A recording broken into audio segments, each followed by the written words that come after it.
families save money for years to go for pilgrims. For these pilgrimages, they save money, and then that money is also offered to the Lord across the country. But the BJP's model, the RSS's model of politics in the name of faith and a business model around temples. Now, this business model around temples is daylight dacoity. It's a daylight dacoity not just of the offerings, jewelry, money, valuables that people offer to the Lord, but also dacoity of our faith, of our trust, of the confidence that we have in the trust that was constituted by the Prime Minister's office on the directions of the Supreme Court. The trust which was entrusted the task of maintenance and upkeep of the temple, of regulating all the pilgrims, of being custodians of the offerings which people made to the Lord. And that trust was constituted, as I said, by the Prime Minister's office and by the RSS. They take credit of the construction of Ram Temple in Ayodhya. Though the temple was constructed on the orders of the Supreme Court. But who is taking the credit? Narendra Modi, RSS, Amit Shah.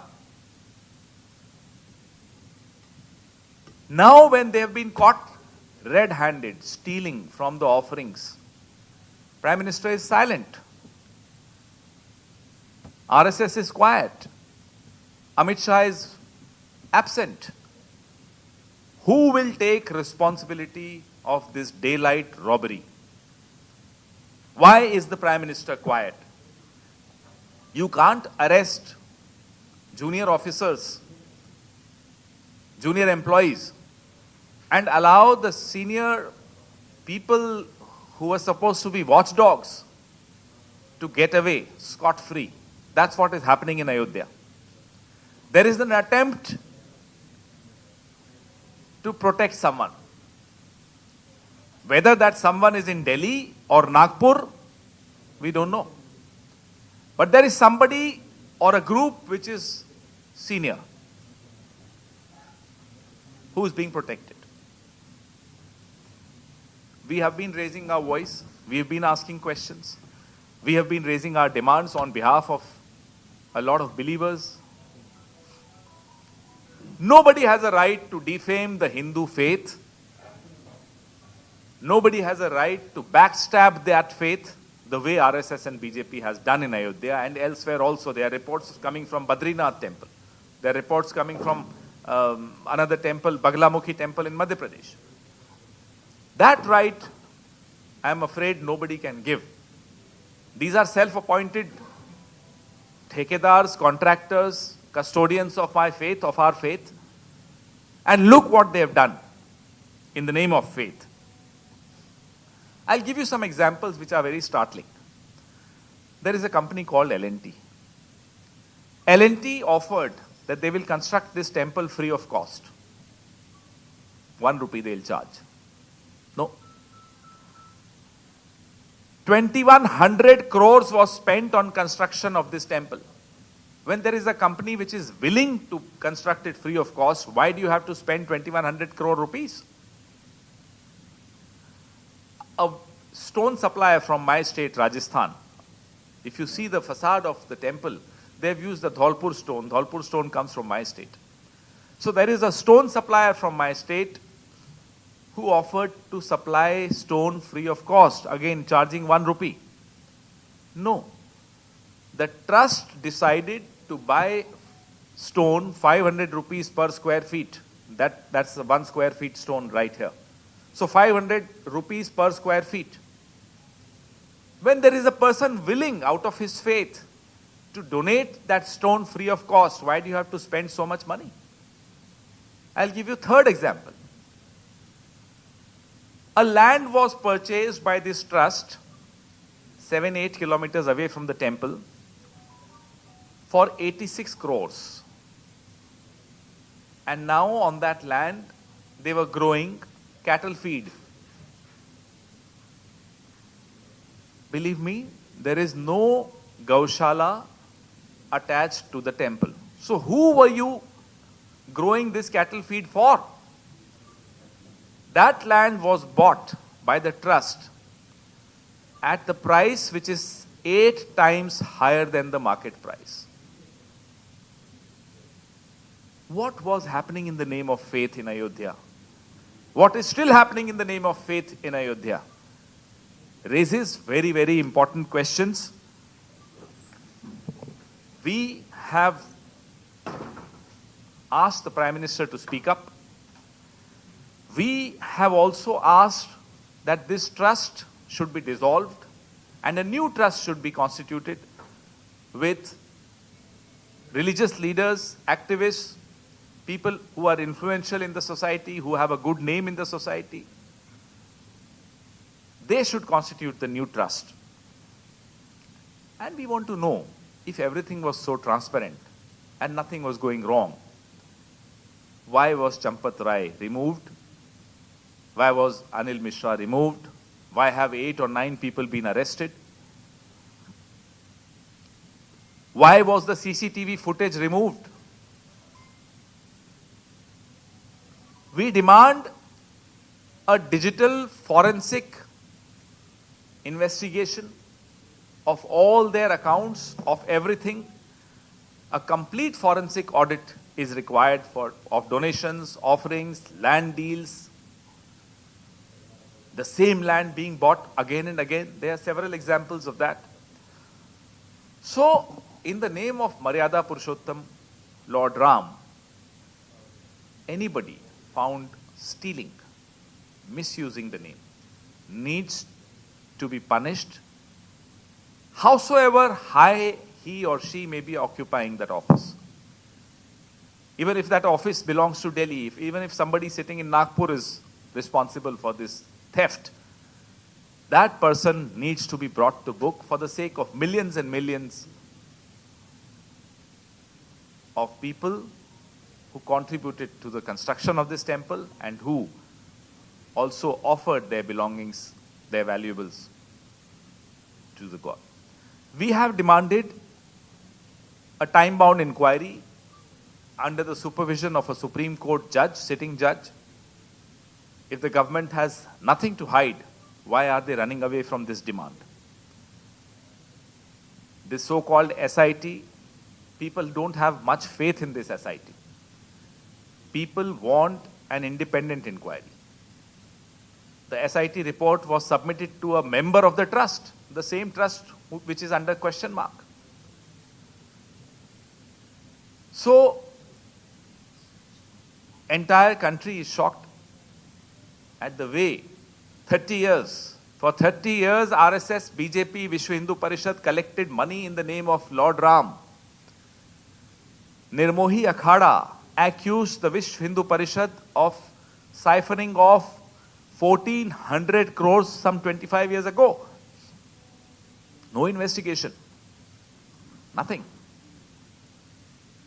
Over the last 30 years, thousands and thousands of crores have been collected by RSS and Vishwa Hindu Parishad and BJP and siphoned off.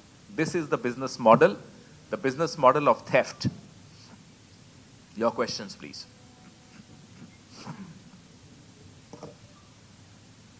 Questions on this subject first.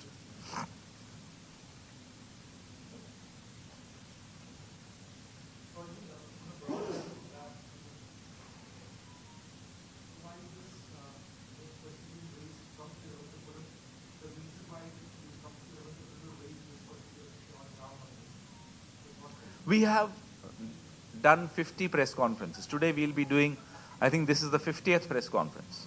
Across the country, in all major cities, because these are the cities, these are the states from where BJP tried its best to hide behind the Lord Ram, collect money, try and get votes, and betray the trust of millions and millions of people across the country, not just in the country, but also outside the country, the diaspora living outside the country.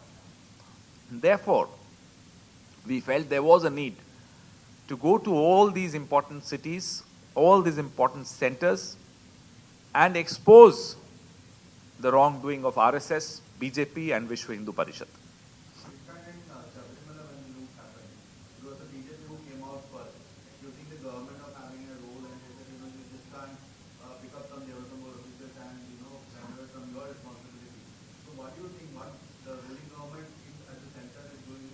Very selective in their outrage. In Sabarimala, yes, you're right, they also came out. But when it comes to their own wrongdoings, the Prime Minister is quiet. All top leaders of BJP are quiet.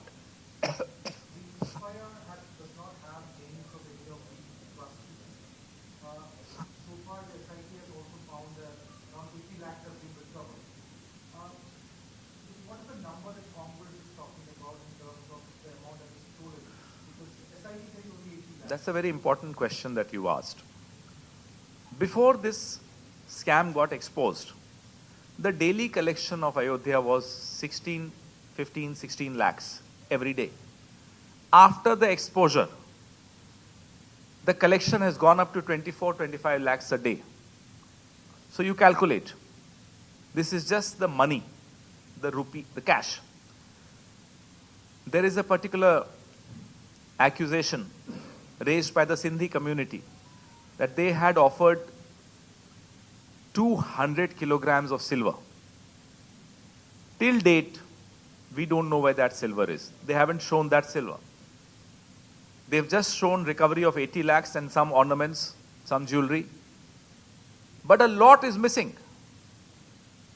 So we haven't really arrived at an exact figure because of lack of transparency. But if you roughly calculate, if the offerings have gone up from 16 lakhs to 25 lakhs, calculate from the last 4-5 years, and you will arrive at a figure.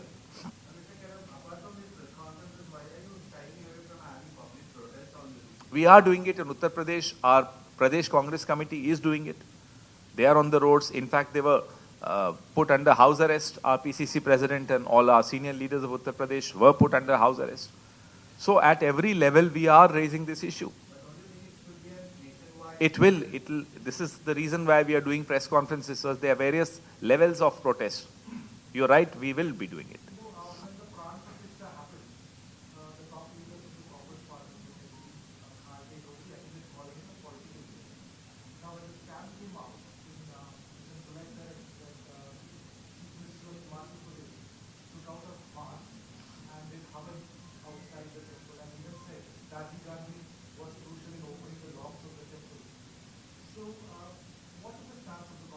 Look, not just some of us. The Shankaracharya, Swami Avimukteswaranandji, was asked, why haven't you gone to the temple? He came up with a beautiful response. And that sums up the feelings of millions of Hindus. That this has become the collection center for RSS. Instead of a temple, they are using it as a collection center for RSS, and therefore, Swami Avimukteswaranandji said that he hasn't gone to the temple. You use temples as collection center for your money, and you use your own Nagpur headquarters and your BJP headquarters as pilgrim centers. And if you come with me to Delhi, I'll take you to the newly constructed headquarters of RSS in Delhi, in Jhandewala. I have traveled across the world a lot. I have traveled across the country a lot. I have not seen a more lavish, a more luxurious building as the RSS headquarters in Delhi.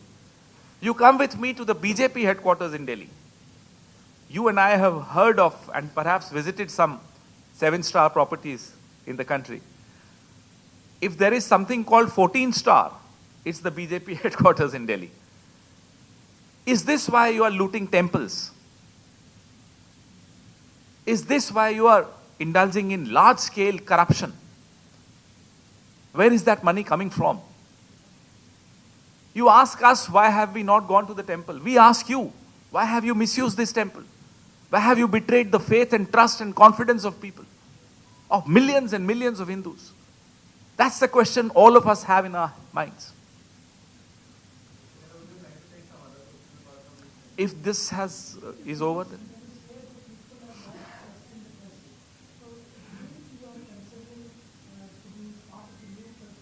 please bring religious leaders. Please bring the Shankaracharyas. After all, they should be the custodian of our faith, not Mohan Bhagwat, for God's sake. Not Narendra Modi, for God's sake. Why should Amit Shah be the custodian of my faith? Why should Mohan Bhagwat sitting in Nagpur be the custodian of my faith? The custodians of my faith are the Shankaracharyas. And they should be entrusted the task of managing this temple.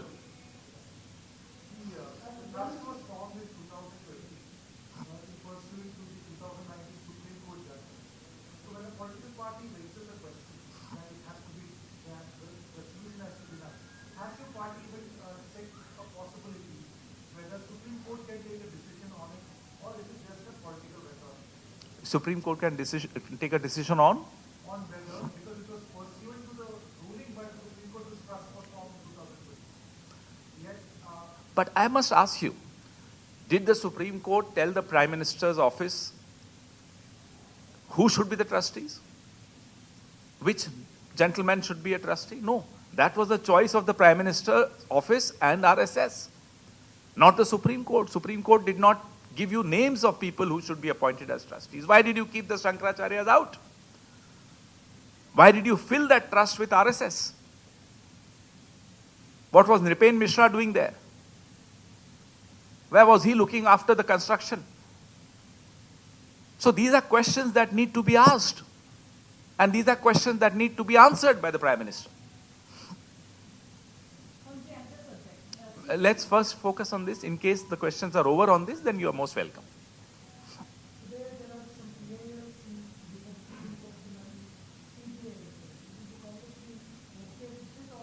Our demand is Supreme Court.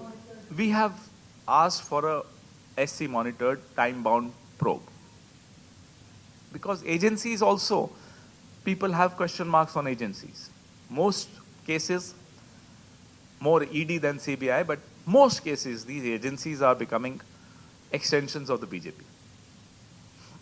Khera, in fact, Rahul Gandhi has been fighting a battle in the parliament and outside against Mr. Adani. And even during Colin's chief minister here in Kerala have been accused of teaming up with him because in the Vizhinjam port there is a stake, Vizhinjam, they are offloading the stake, Adani port. And in a rarer corridor, there is just doubt being raised by the opposition that it has been opened up for the private sector. So there are, and also in a liquor deal where this low alcohol liquor is being given as tax cut in the state for the financial year.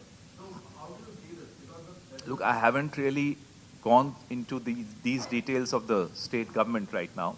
It's a new government, so I think I would not like to comment on issues that I haven't studied personally. Having said that, Mr. Gandhi has also been very clear. We are opposed to monopolization. We are opposed to monopolies. And that's a stand which we've taken all along.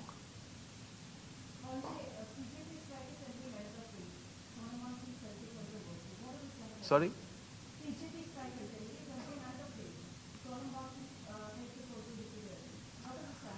I would like to draw your attention and your memory to what happened 15 years ago, 14 years ago, when Anna Hazare was sitting on a fast unto death. We were in power, we were in government. I wouldn't say power, we were in government. Dr. Manmohan Singh was the Prime Minister. On the 5th or 6th day of his fast, the government showed a lot of sensitivity and started a dialogue with them. 4th day actually. I was part of that dialogue. Pranab Mukherjee Sahab, Salman Khurshid ji, a lot of our leaders were directly engaging with the team of Anna Hazare. On the 4th day itself, That's the kind of sensitivity our government had shown. Though we were at the receiving end of all the questions, of all the accusations, of all the demands, and why not? Activists have a right to do that. And it's our duty to listen to them. So as part of our duty, we started engaging with them. Not just engaging with them, we asked them to draft the Jan Lokpal bill. And I remember very clearly on the 10th day of his fast, at night, 11 o'clock, Vilas Raoji Deshmukh, who is no more, went and met him. He was accompanied by me and some other leaders of our party. And the Lokpal bill draft was finalized outside the tent at Ramlila Maidan, Anna Hazareji, Vilas Raoji Deshmukh, and other people of his team. And on the 11th day, his fast ended. Today is the 16th day of Sonam Wangchuk's fast. Have you seen a single representative of the government approaching him? That's the level of insensitivity this government has towards activists. You saw what they did to the farmers. 750 farmers were killed. They died. You've seen what they did to the NEET activists, the youth. Anybody who asks questions to Narendra Modi is an anti-national. Dr. Manmohan Singh was Prime Minister for 10 years. He engaged with the media, he engaged with the activists, he engaged with his critics. Before him, they were Prime Ministers. Even Atal Bihari Vajpayee ji used to engage. Narasimha Rao ji used to engage. Rajiv ji was known to be very well known for this. Indira ji. Every Prime Minister realized that this is a democracy, appreciated the fact that engagements, conversations need to take place.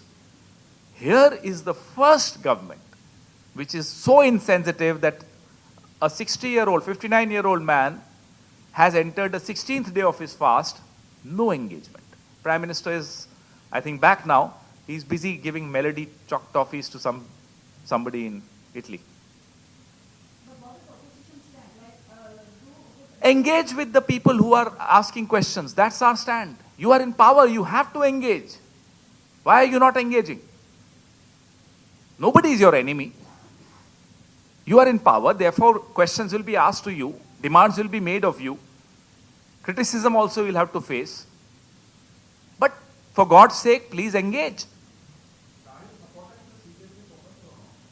The issues raised by anyone need to be supported. We support all issues raised by anyone in this country. We don't call them anti-national. Whether we are in power or we are in opposition, these are issues which we all support. In fact, if you've seen, and I'm sure you have, Kota in Rajasthan saw a huge gathering in the series which Mr. Gandhi started there, Chhatron Ki Goonj, the echo of the youth, of students.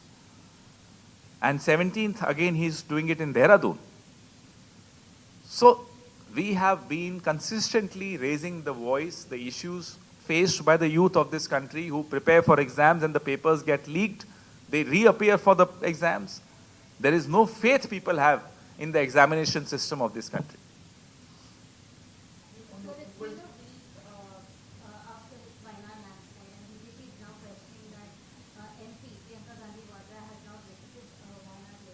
So if we visit, they will say they are disrupting the relief work. If we don't visit, they'll say, oh, they haven't visited. Fact of the matter is, we have a sensitive, responsible government in Kerala. Therefore, there is no immediate need to disrupt the relief work. We need to go where, like Hathras we went, because we knew the government there is insensitive. And to flag the issues, a visit of this kind was required.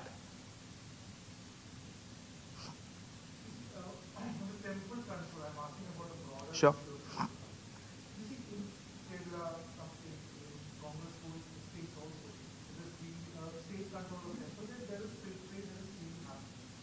Private trust, now it is being alleged the private trust is also stealing. So you are saying that there should be a court monitor audit of temples. Wouldn't this standard should be applied for all the temples, whether it is state controlled or not? Because here we see in Sabrimala, it was the state controlled temple, there has been stealing. Whether it is private also there is stealing. So shouldn't this standards apply to all the temples? Well, this is an important debate that we need to have in this country. I'm glad you've asked this question because time has come for this kind of a debate. What happened in Ayodhya is unprecedented for several reasons. Ayodhya was a temple that was constructed after 30 years of politics around that issue. Through a Supreme Court order, it got constructed. The trust was made because of the Supreme Court order. But all through these 3 decades, we've seen one particular party, one particular ideology, one organization called the RSS and the Vishwa Hindu Parishad, misusing the movement, misusing the faith of people, not just for votes, but also for money. So this model needs to be exposed as soon as possible. This exposure is required so that no other party, never again in future, has the courage to misuse the faith of people, to betray the faith of people. Anyone else? Any other topic? Thank you. Thank you very much.